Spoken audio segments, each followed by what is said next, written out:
Yeah, yeah, it's confirmed. Rajiv Ruparelia has passed away last night um,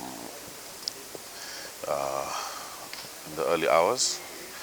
Um, he was a seasoned driver, but there are factors that were beyond his control, I think, with everything.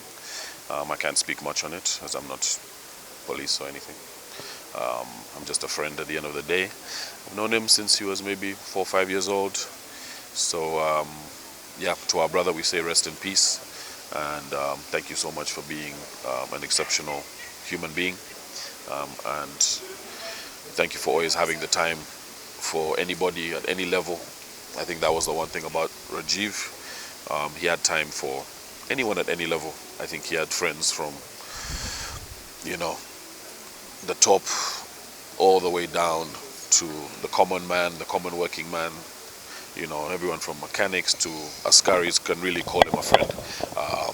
And I think that's probably one of the biggest things that had allowed people like him and me to flourish, is just the fact that he's a people person at the end of the day. I think also in his group he was the warrior. He's the one who protected the family name. He's the one who was always getting behind. Yeah, he was the warrior of the family, you know. So it's really, they're gonna feel it in more ways than one. But I feel like his legacy is protected, and we all knew who he was. So, yeah, rest in peace to my friend Rajiv. University.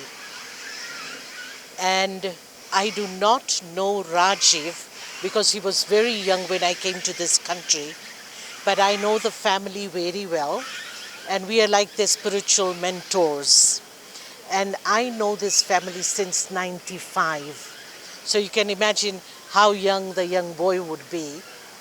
Am I starting now? Yeah, all right. Okay, all right.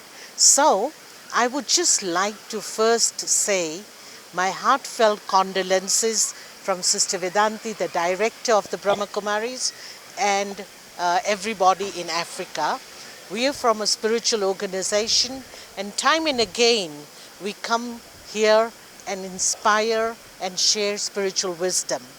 But what I would like to say is, according to our situation now, it is very sad. One of my brothers just mentioned that we have lost a hero in Uganda. That I would agree. But we human beings are from a different world, and that is a spiritual world. And a soul never dies. So let us all have prayers and peace donation to the departed soul, because he's still with us. Maybe not the physical body, because the body is gone, but he is seeing us, and he can feel the love and the peace which we are sharing with the departed soul. So I would just like to give that message on behalf of the Brahma Kumaris World Spiritual University. Thank you so much. Thank you. Om Shanti. The different business empires of the Ruparelia group. And I know him as a very frugal guy when it comes to money. And I also know him as a very committed and hardworking boy. But he understood the business of the Ruparelia group. That if anything, that you did not get the father to explain something about the business empire, then you're sure that you're able to speak to Rajiv. The first time I came close to Rajiv was when we were discussing the issue of the Rosebud, their flower farm, and the exports of the flower farm, and they wanted incentives. And that was my first time to come close to him. And I want to say that I had a great exchange of time with him. Today I've come to their home without Rajiv, and yet the first time I came here, I was led to this home. Direction was all given to me by Rajiv himself. And so it was so painful. It was very, very painful for me to even drive back to Dr. Sudhir's home, because I still have the fresh memory of how Rajiv was all smiles and with a joy and coming down the stairs to receive me to their home.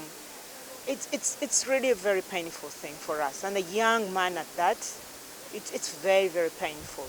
I would usually say that At least if your loved one dies after you've nursed them, taken care of them, that is fair, because you'll say, yes, I have taken care of them, I've done my best. But this is a boy who just passed when he was very fine, happy, jolly, watching the video clips that he had with his daughter, asking for help from his daughter. I mean, it just leaves one speechless. It's a very, very painful moment for all of us. That's the life my friend is going through. We must pray for him in this trying moment to see that he really recovers from this tragedy. It was so sad. All of us were still in shock. We don't know what is going on. It's like a dream. It's like a dream.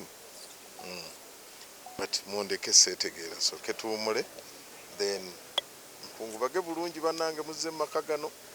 Musajja abaagala nnyo mwe bannamawulire temuteekamu ebyammwe, wedda ndaba social media eyogera bino. Kati mwabali wano mu making sure nti you clean up. Naye kitalo nnyo, kitalo ddala. Ndowooza babawadde ekyokulya. Have you eaten anything? Let's explain what happened. Last night at around about 2:45 a.m., Rajiv was driving from Kajansi to Munyonyo, and he reached a part of the road where there are barriers in the middle of the road. What is the place called? Busabala. I think he was driving very fast, and there was a barrier in the road he did not know, because he had not been living in Uganda. He had just come back from London, and he hit it at high speed. The car overturned and flew in the air for about 80 meters and crashed down in a flame, a ball of fire. So he was completely incinerated, and the car was also incinerated, and he died instantly, didn't get out. I'm sure you have seen some of the pictures on social media. He had come to Uganda to attend the wedding of a very close friend of his, a young man called Jonathan Butera Bahizi. He's the son of the former outgone Deputy Chief Justice Richard Butera. So he was going to Munyonyo so that he can drive in the convoy with a groom to All Saints Church this morning. And that's when the accident happened. It was sudden and quick. Yes, very, very close to me. Rajiv used to call me his grandfather. Here I'm a member of the family.